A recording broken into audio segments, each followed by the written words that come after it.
And we're live. Hello. Hello. Hello, hello. This is the Footnotes podcast, episode 26. And I noticed before we started this that we didn't really title the last one. So it just says Foot 25. And yeah, that's it. So, Well, that title has seemed to garner the most views organically. So has it clearly, really? Really? yeah. That's crazy. I think something that's like mysterious, I guess. Yeah. I wonder what they're talking about. Yeah, so we've been off for a bit. Um, Last Wednesday was when we talked, I think.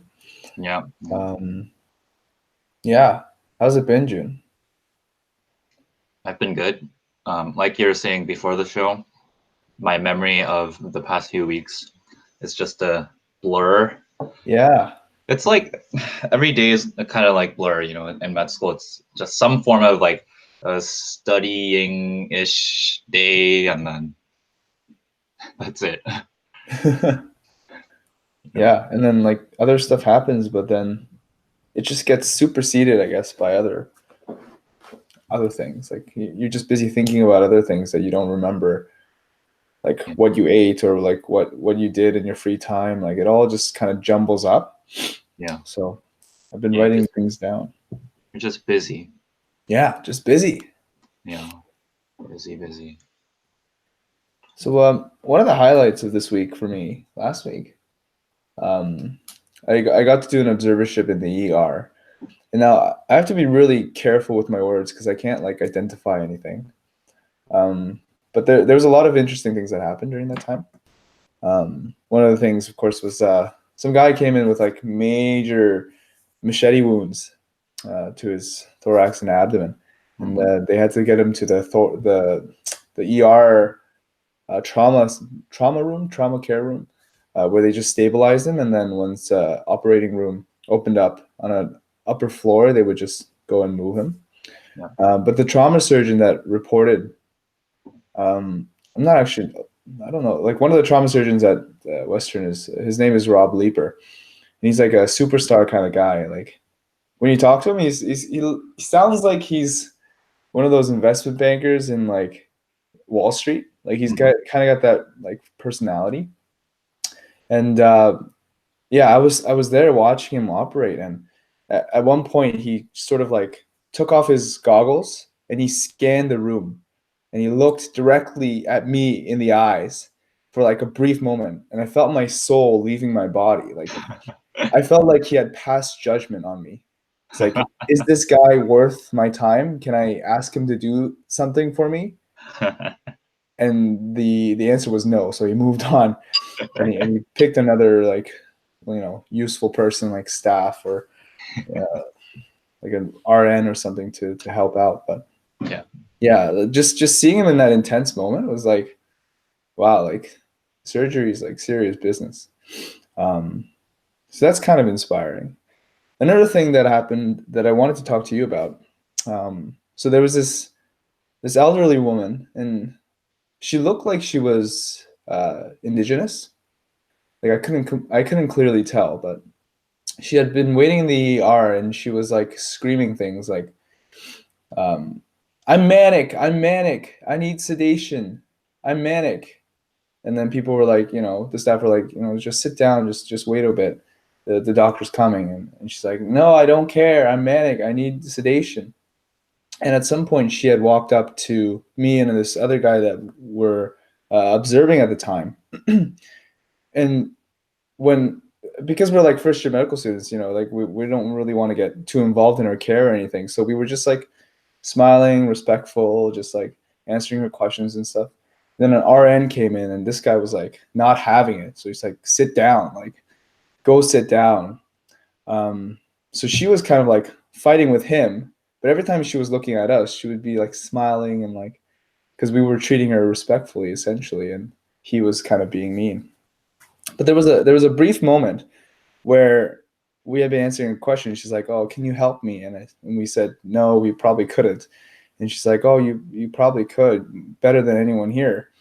Um, and she looked at me with this look on her face, and for a brief moment, again, I looked into, I saw her eyes, and I kind of imagined this like this reality where she wasn't actually manic depressed or anything like that. Maybe people were just like misunderstanding her. There was something very like human about the way she looked at me, like her gaze, and it's as though like I could see into her soul or like into her humanity, and see maybe like she's just misunderstood. Maybe she doesn't have the right community supports. Maybe she feels like she's not being supported. Um, like maybe that diagnosis of manic depression was like forced onto her by like Western medicine or like by psychiatrists who just decided to put on that diagnosis because it was easy. She just seemed like a normal person at that time, and that was interesting to me. And I think that's partly why I think she was indigenous, like not just with her appearance, but just the way she acted and the kindness that she pr- protruded when she was interacting with us. Like it felt very human.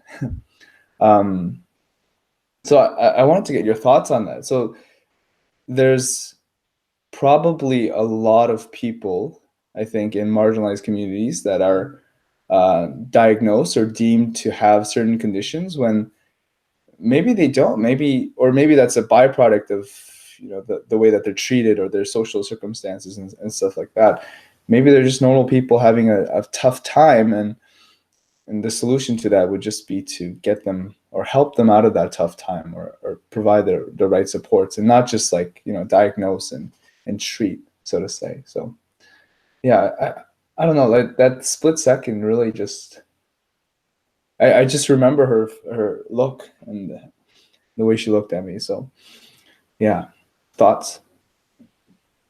Yeah, I mean, just on that diagnoses part, maybe most of Western psychiatry, most of the diagnoses could be broken down to this person's having a tough time, and Okay, fair. it's like a normal physiological response of the mind when under certain stresses or when it's been affected by certain traumas.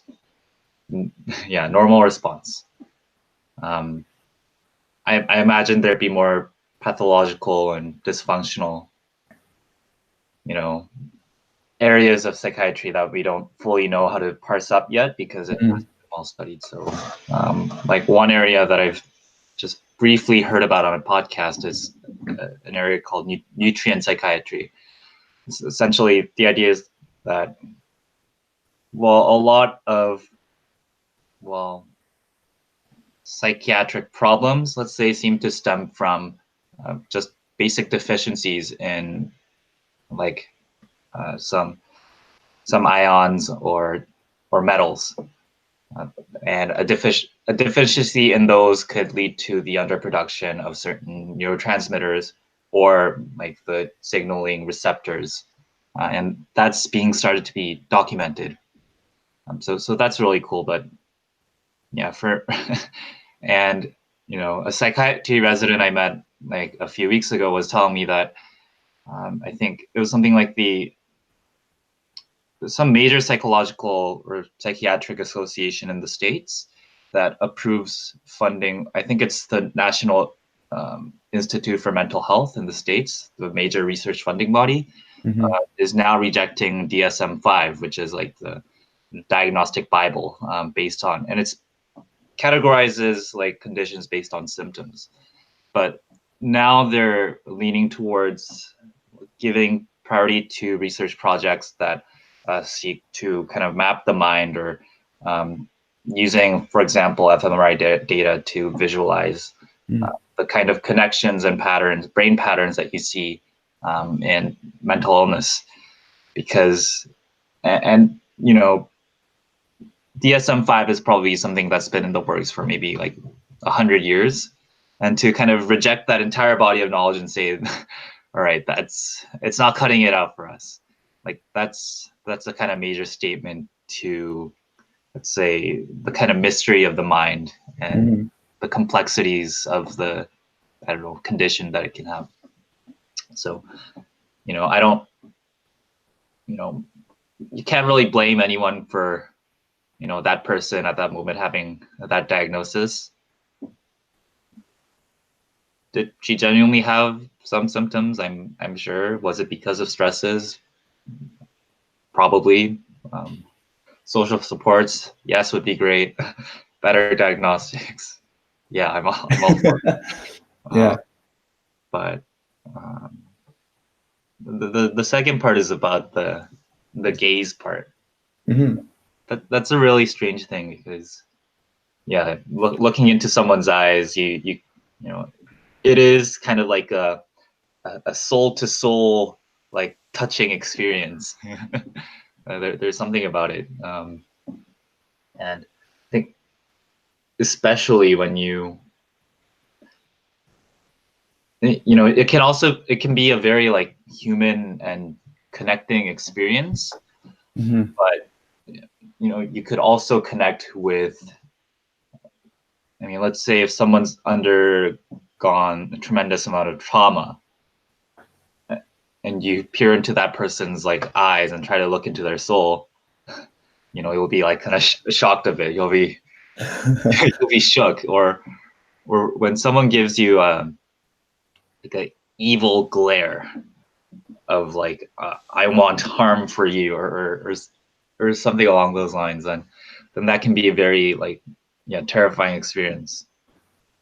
So yeah, that is a strange phenomenon. I don't know why it happens. It's not like we shoot laser beams out of our eyes and that Yeah, goes I into don't know. his I think eyes. we're just so good at reading like body language and nonverbals. There was research done at Mac very recently, wasn't there, about musicians and how Uh-huh. they like read each other's nonverbal movements and language to like when they play together, they sort of communicate in that way, which I thought was really cool. And like I've experienced myself, so it was interesting to see like research being done on that. Yeah, I didn't know that was Mac research, but yeah, go Mac. Yeah, I Yeah. think it was Mac. Yeah, I'll send it to you after, but Okay. um, Mac Pride. Yeah, yeah, those modes of communication, yeah, can really be powerful, though a little vague. I don't know what. Because sometimes you can think like you can think of the message that you want to send through your eyes to someone, Hmm. and at times it can feel as though like the two of you are like, you know, the message and the receipt are like the same. Hmm. Like the message that's being sent is being understood, and you're in the same place at the same time with someone, and it's like a almost like a consciousness melding experience if you are truly in that state. Mm. But I think most of the times it's not. Right. Like yeah, like I don't know, you'll if you try to give that gaze to someone, um, I don't know, most of the time they might be, I don't know, just looking at your eyebrow or something and like thinking, oh, there's a weird speck over there. So And meanwhile, you're having this like whole experience by yourself. Like, oh, yeah, they exactly. understand me. They get me so well. Yeah, it's like, wow, we're both humans and this is so humanizing. Oh, this Yeah. person's great. Maybe there was something on my face. I don't know. Yeah. Or I She, looked so ugly that like she just couldn't look yeah, away. she's just so compelled by the ugliness. um, I was gonna follow up with that with something, but I totally forgot. But I do want to go back to something that you said. So, do you find that I know you're interested in psychiatry, right? Still, like, is that Yeah. your main? Okay. So, do you feel jaded at all already, or um, discouraged by the lack of, I guess, biological evidence or of yeah, like biological evidence for treatments and for diseases in psychiatry? Like, do you feel any sort of discouragement from that?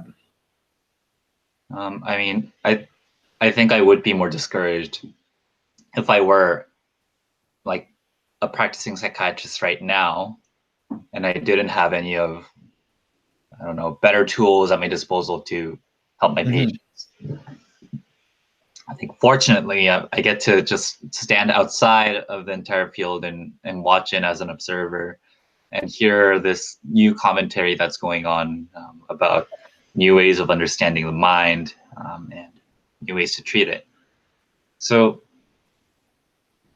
yeah, probably I would be jaded if I was a resident or staff psychiatrist.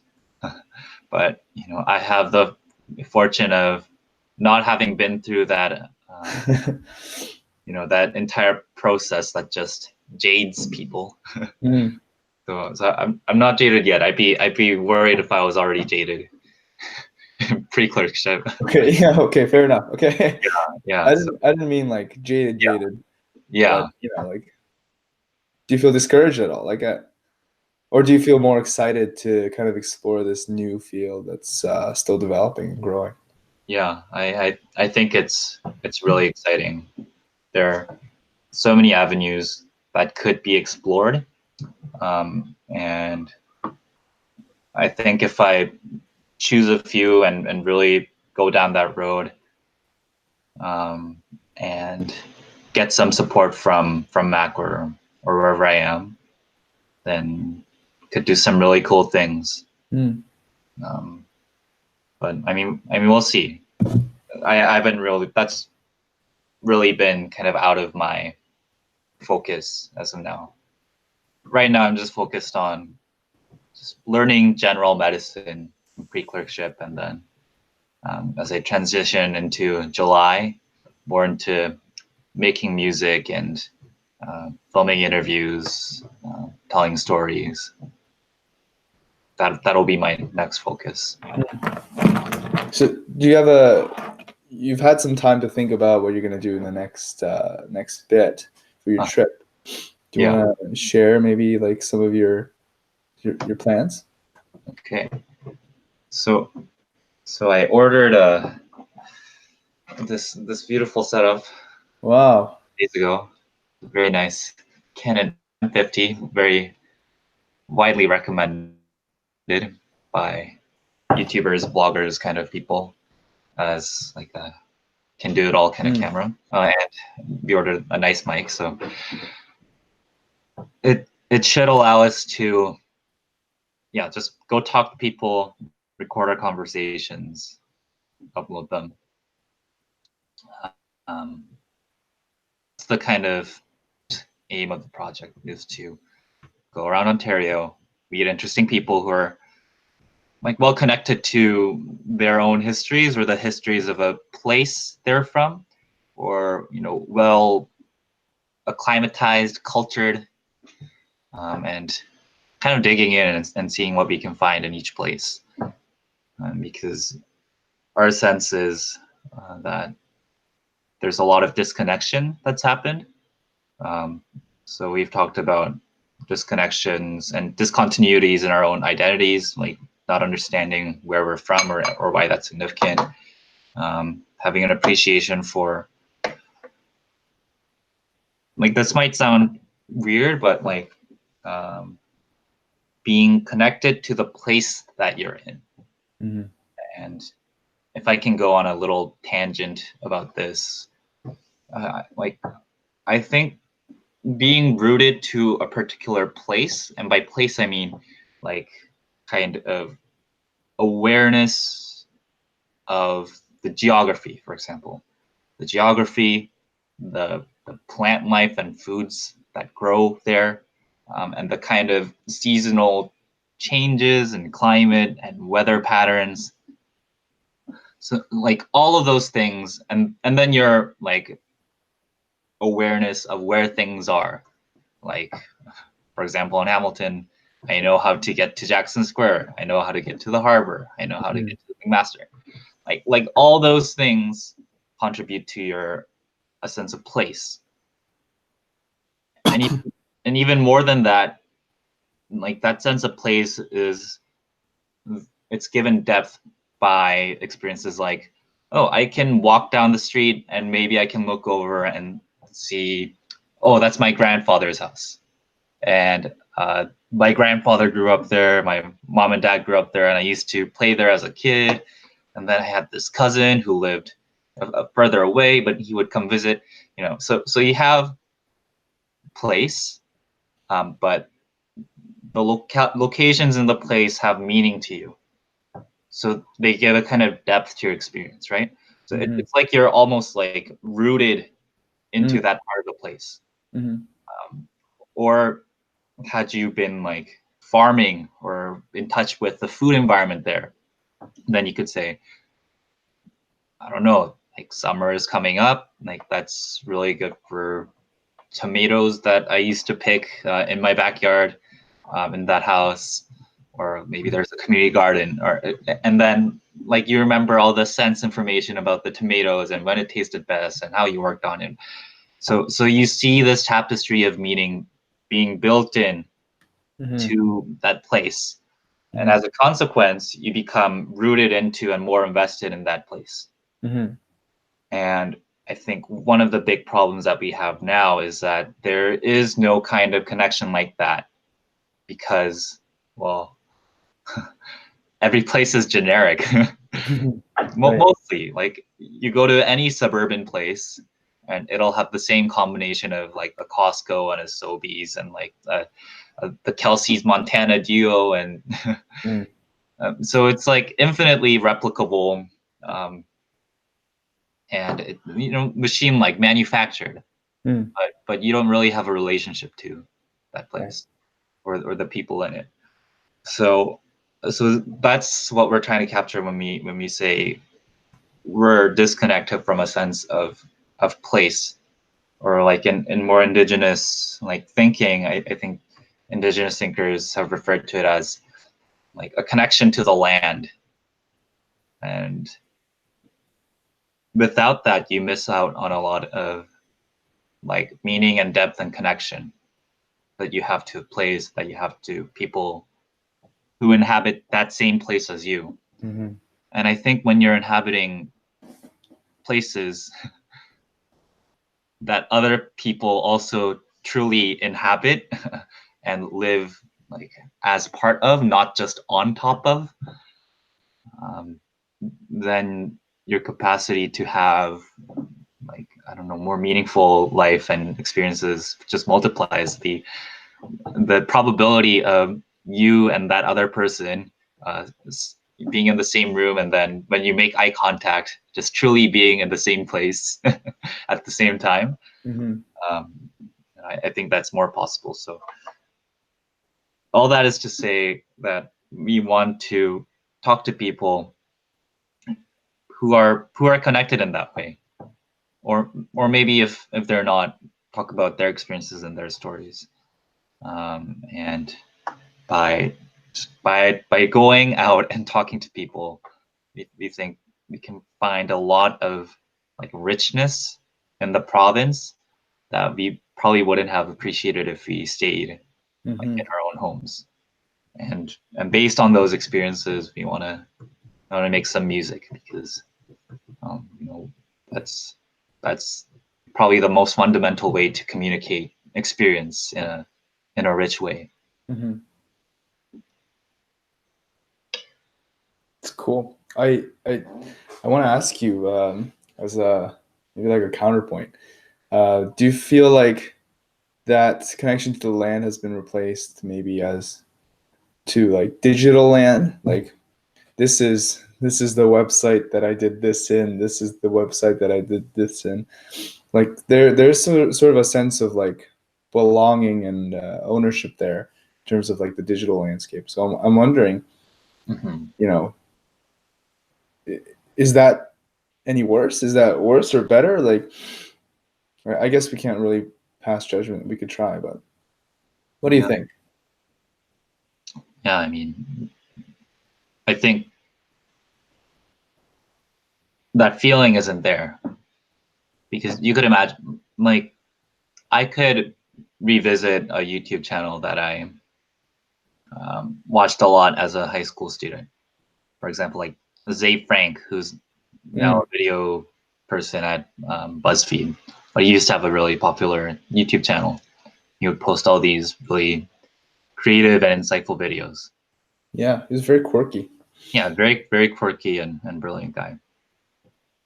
I could go revisit the channel, and then I'd probably have some nostalgia about, oh, I used to watch these videos, but what I think what separates it is the kind of multimodal experience, right? So with a YouTube channel, I only see and hear it, but you need to see, for something to be like really imprinted in your memory. Yeah, you need to see it, you need to hear it, taste it, feel it, touch it, Smell it. engage Smell is with pretty it, big. smell it. Yeah, Yeah. smell is like a huge source of memory and nostalgia for me. When I visit certain places or certain smells evoke, I don't know, some pine smell usually evokes all the times I was going to violin practice because around my teacher's house had a lot of large pine trees. Or even my childhood in Korea, like that all of that information is just locked up inside somewhere, and it's triggered by that smell.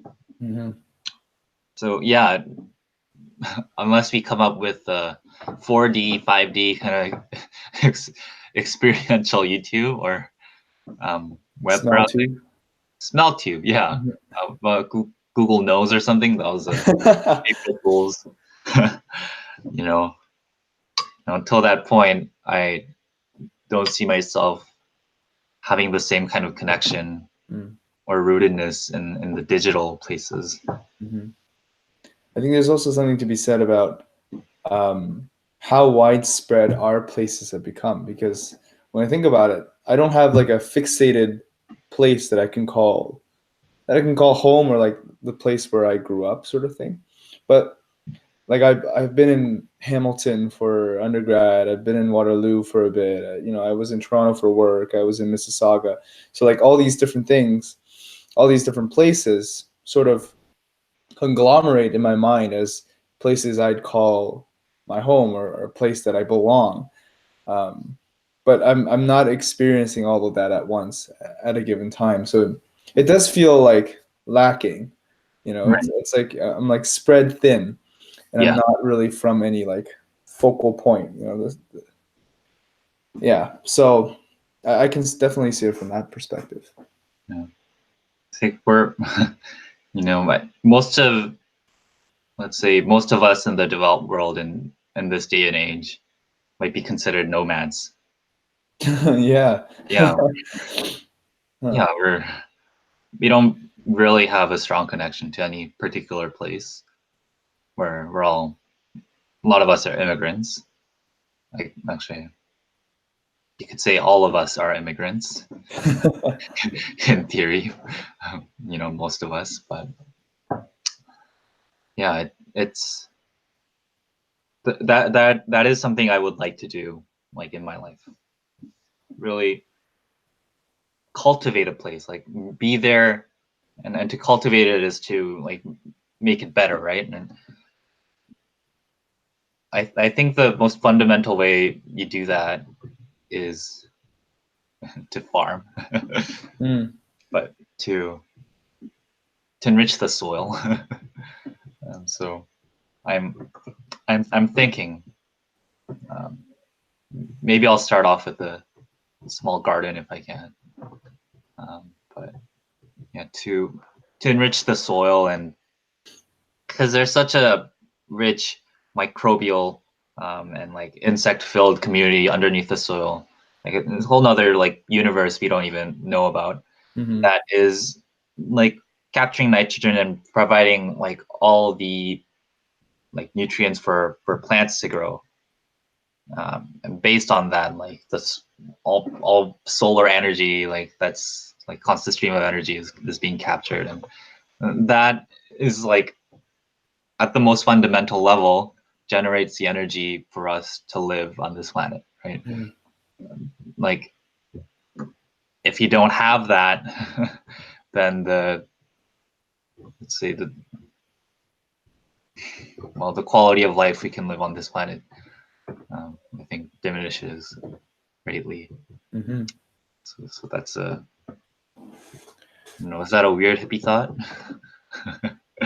A weird hippie thought. Yeah, A little bit in our day and age. yeah,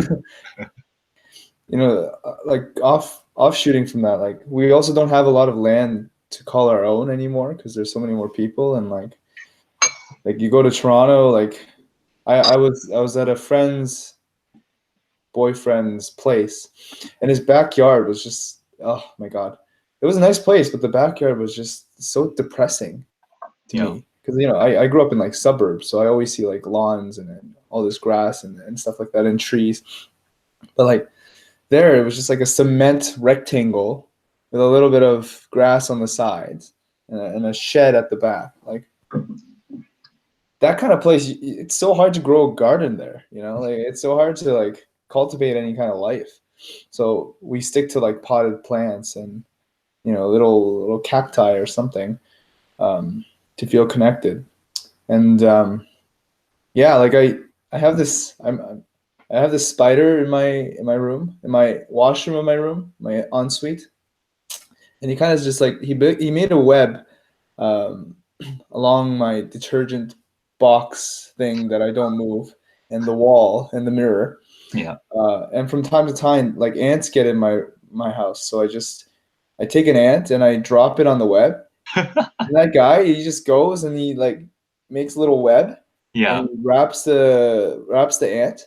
And then I go out for the day. I come back and the ant's gone, like it's eaten. So that that's how I'm connecting with my land and with yeah. You have a pet spider. I have a pet spider. Yeah. Um, the other day I accidentally like nudged the detergent box and the spider like ran away. So I hope he comes back. I'm gonna go back to London like today and see if he's there and maybe feed him a few ants. But I hope he forgives me. Yeah. Um, How dare you tip over his home? honestly, I feel so bad. Like my cat, my pet. I haven't even named him. So Yeah. the I things I do to stay connected. yeah, and just another comment on that. Like sometimes I look around at like my walls in the washroom or something, and then I think like, yeah, I don't think we're supposed to live in rectangles. We're I'm spending 90% of my time in like concrete boxes. Yeah. Is that where I want to be? I don't know. Like it's great because get protection from everything else. Hmm. But I don't want to be sheltered from the world like all the time. Right. So that's why you're going out and talking to Yeah, people. yeah. Into other shelters. Into other boxes. Yeah. Fair Yeah, enough. yeah. But there's I think there's one idea there that's I think I think our, let's say, society or ourselves needs to have a really important conversation about. And that idea is the idea of property. Hmm. Who gets to call something their own? Right. And like you brought it up with the kind of land discussion. Like it's the land that we get to call our own is decreasing. And I think that's in large part, a consequence of the idea of property. Um, yeah, because lots of people own available land in Toronto, so you know, uh, it's not yours, but I'll give you a counterexample that I read about. I was reading about how different communities kind of dealt with um, dealt with like sexuality and child rearing. Hmm. So I think there's one indigenous tribes somewhere in Africa or in the Amazons. I know that's a large, a very large range, but forgive me. Um, yeah, I think one of the anthropologists that initially visited asked them, "Oh, like who's the father of this child? Like who's responsible for them?" And then they replied something like, oh, he is a child of the community. So we are all like fathers and mothers to them. So it's like this idea of like shared ownership almost, Mm-hmm. just apart from the biological like mother and father. So there's that element of shared ownership that worked extremely well in that circumstance. I think we're seeing a move towards kind of shared ownership um, in a lot of like consumer goods or expensive things today. Like so even property and things like Airbnb, where people can rent out their spaces, or car sharing or ride sharing. That's just acknowledging that we have a lot, a lot of stuff that we've made that not everyone is using. And Mm. so resources would be better allocated and there's value to be generated if we were able to kind of share. And that's opened up like a completely new economy from something that wasn't there before, right? So Right.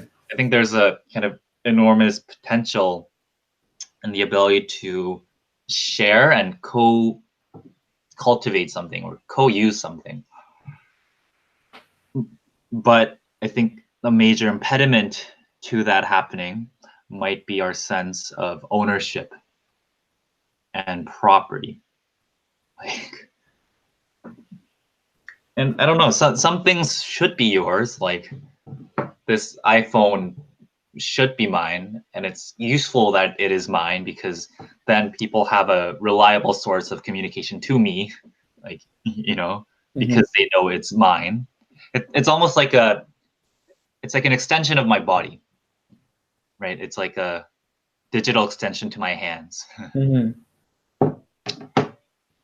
But other things are more amenable to sharing. Like food would be one of those things that you can grow on your land, but you can share it based on like who needs it or who you think needs it. So like I think we have very strict and defined ideas about property, especially in the Western world. I'm sure there's precedents to how that kind of thinking came about, like thinking starting from like 15, 1600s and those philosophers. But there must be a better model. Do you have any thoughts on the idea of property? I don't have a better model. um, this kind of like touches on capitalism and Marxism a bit. um, like that I watched the debate. To be Yeah. honest, like I didn't take a lot out of it because I'm uneducated. But yeah, I don't think I can link it to that debate because it was kind of all over the place.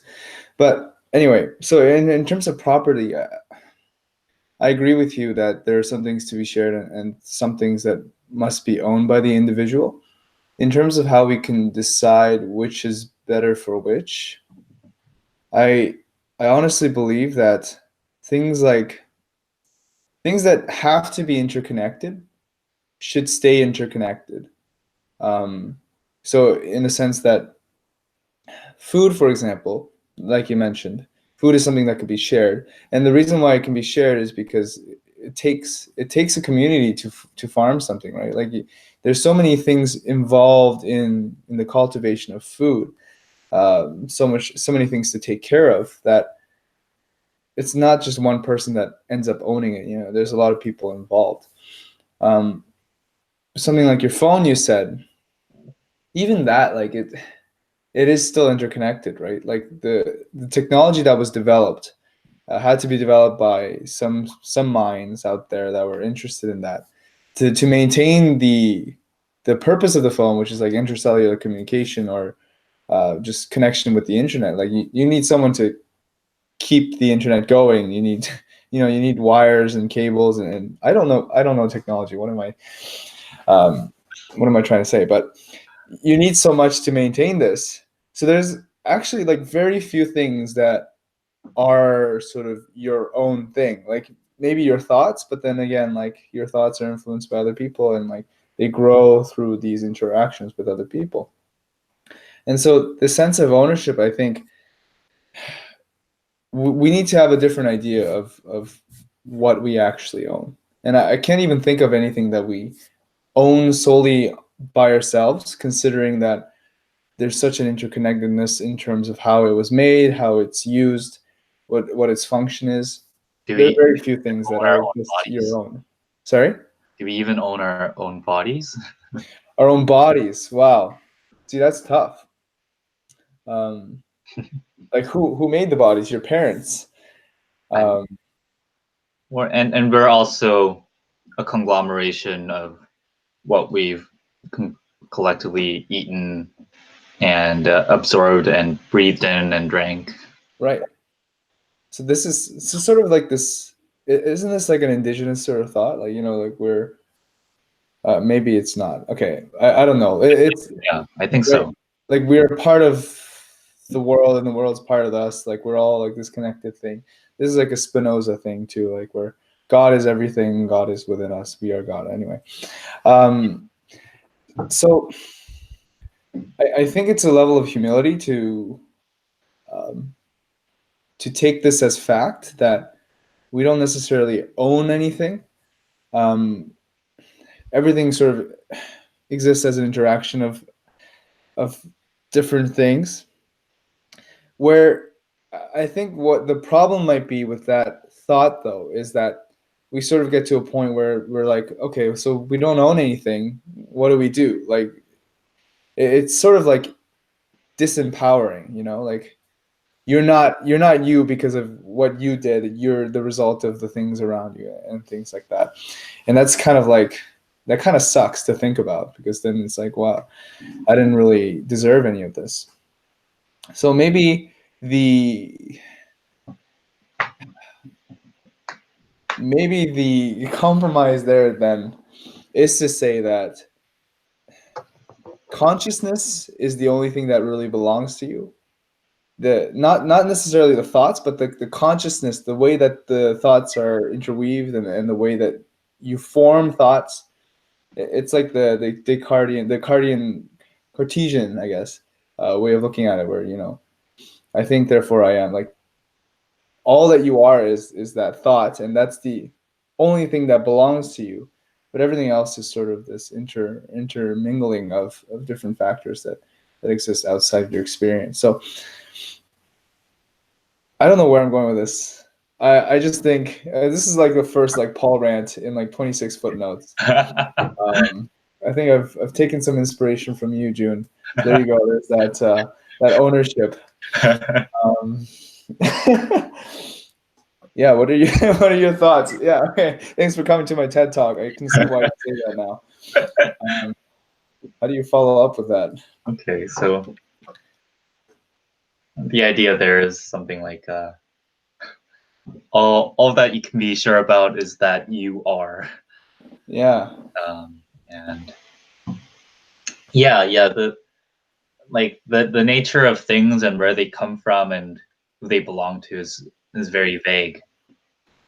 Um, I mean, in some cases it can be more defined, like if like I was in a family of blacksmiths for 5 generations, and then um, I've like worked 20 years to master the craft and then to like extend by using new technologies and ideas and design this beautiful sword.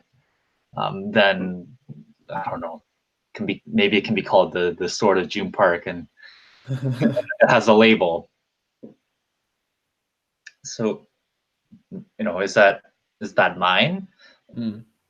I think like reasonably you can call it yours, um, with the like hash with the asterisks that it's the culmination of generations and generations and generations of work that have been like passed down to me, Hmm. and I'm connected to that, but like this is also like my creation, our creation, whatever you want to call it.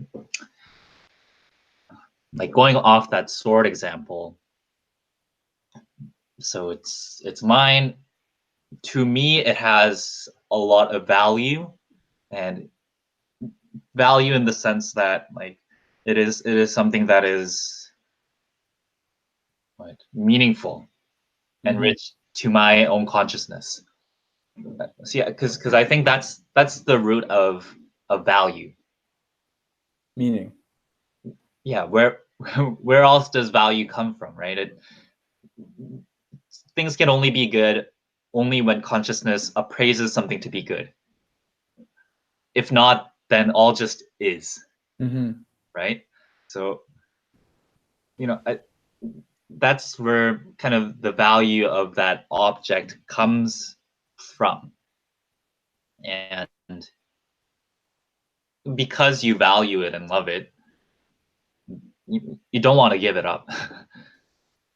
Especially you don't want like a rival blacksmith to come take it and then use it to kill you or something, chick.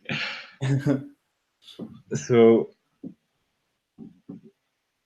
to relinquish ownership, there's a kind of trust and vulnerability.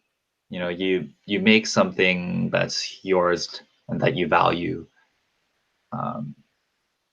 If you want to share it with the world, if you want to sell it, then that's an act of vulnerability. Like you need, it's putting out for evaluation by other people.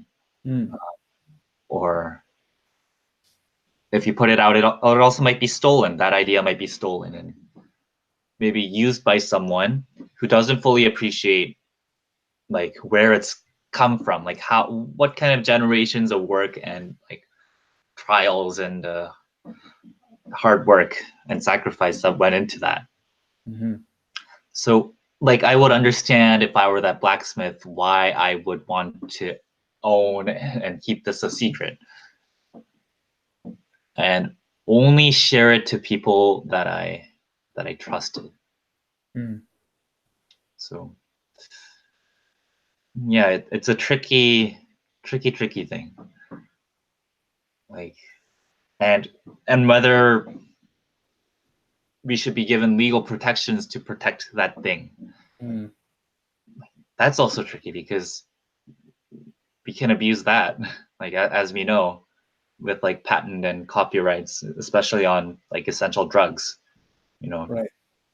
Developing nations can't produce these life-saving drugs that could be done by any chemist just because there's a ridiculous copyright on that molecule. Right?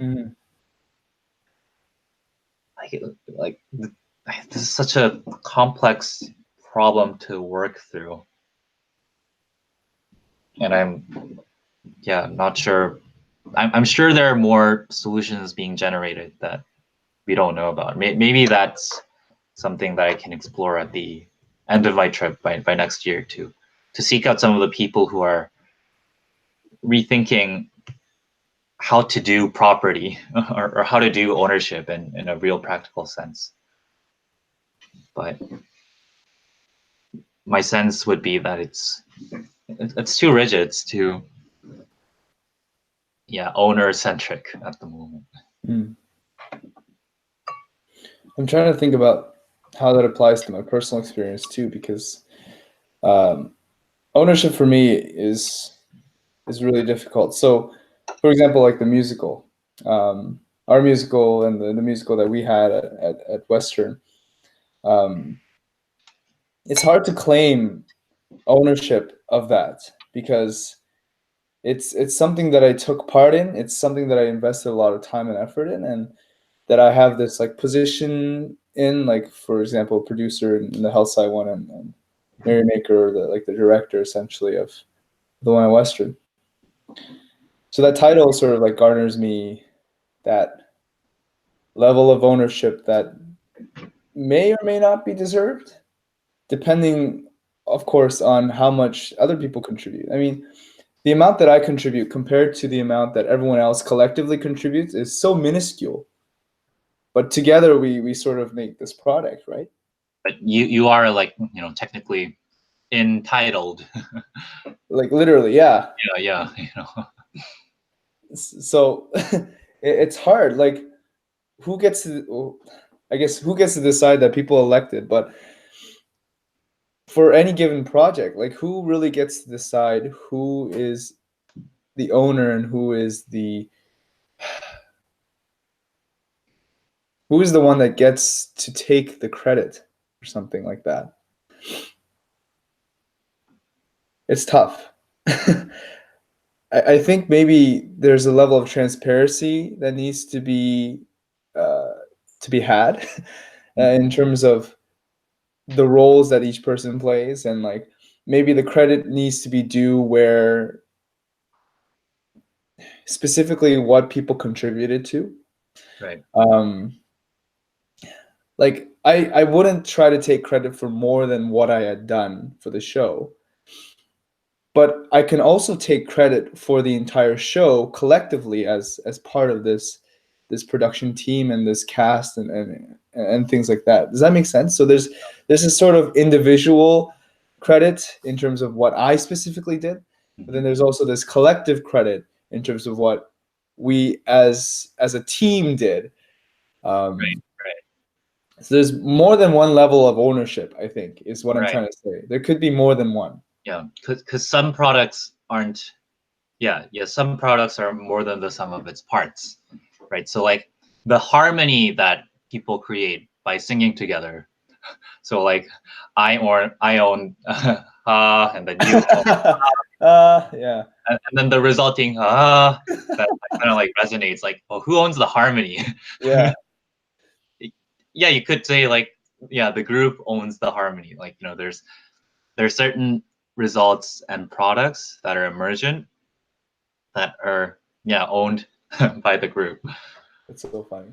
Yeah, it's funny, but you but once you start parsing that down, you'll see the Pareto distribution, right? 20% of the people in that project would have contributed to 80% of the show's outcomes or success, probably, or just that show being able to exist and being able to happen. And within that 20%, like same thing. So, and does that mean one person gets to have the most credit? I mean, probably if it were genuinely due to that person. And, I think that kind of just, a title is a good proxy of that. And, a well-functioning musical or group would have elected the person who makes 80% of the outcomes good to that position. And there's a kind of social validation process in which people evaluate each other's performance or like productivity to the group.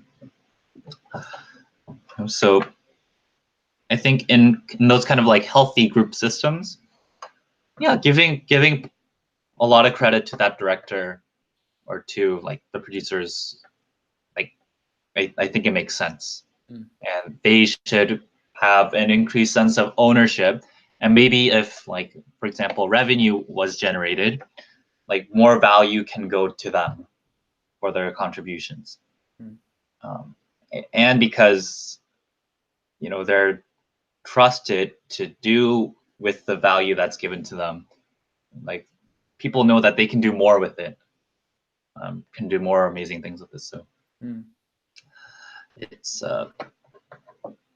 like in theory it should work great, and I think that in most endeavors, like it has worked really well, like rewarding based on like your title, your position, merit. but and that's probably why you can get to this kind of like very successful and safe world that we live in, like at least for us. Right. But can also be abused, as we know. So maybe everything's not as bad as I thought. Maybe, yeah. We're not doing bad. We're not doing bad for a couple monkeys. Okay. Well, it's basically all I had for this week. I don't know. Did you have anything else that you'd wanted to get out of your chest? Yeah, There's something there. yeah, I'm just interested to see where this property discussion to, Mm. and how we exchange value. Mm. It'd be great if you could literally transfer energy to people directly. It's like, oh, hey, thanks for doing that, man. Like, let me hold your hand and transfer you like uh, uh, 2,000 joules of energy. Like, so objective. Yeah. Energy doesn't inflate, as far as I know. You know, you don't need to worry about currency and cash and money. I think it would inflate if it was our currency. Well, I'm not ready for that discussion. I'm not educated enough.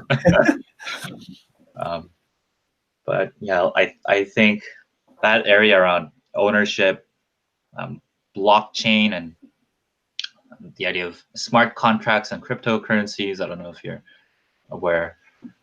Like decently, like there's a way to do things in a much more connected and decentralized way, and the kind of philosophy and underpinning that we use those systems in is going to be really important for designing kind of communities and lives that we want to live in the future.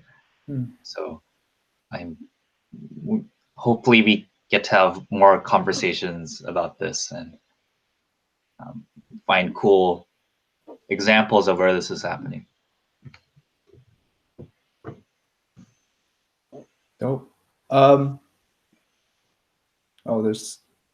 we actually have comments today. Oh, what, really? Yeah. Who commented? Tahir actually was here for a bit, I think. He said, Oh, sweet. Sup, fam. I don't know if he's still here. I can't tell. It doesn't have the live number of people who are watching anymore, but someone says, hey, I'm a new listener. Thanks for what you two are doing on the podcast. Look forward to it every week. So thank you for that. Yeah. We're definitely bringing some quality content, as you can tell by the lighting in my room. But yeah, I think that's a good place to end off, and I really look forward to hearing what you get out of your experience, Jun. Yeah. I hope you can share it with the world. Yeah, and with the additional investment in technology, Not sponsored. Not sponsored. I think we can go through a revitalization process in the coming little while.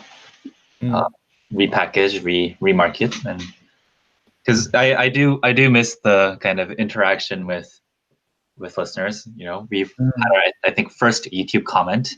I'll link you the email that I got for the notification. Okay. Yeah. So yeah, we can think about that another time. Sure. Sounds good. All right. That wraps up our footnote number 26. Yeah, we have a comment. It says it will be cool to use actual podcast equipment. It would be. Yeah. Because we're very rudimentary right now, but yeah. This is our 26-week warm up. Yeah. We're still warming up. Yeah. We're doing warm up sets. Yeah. Yeah, I'm excited. Okay. Thanks, y'all. We'll see you next week.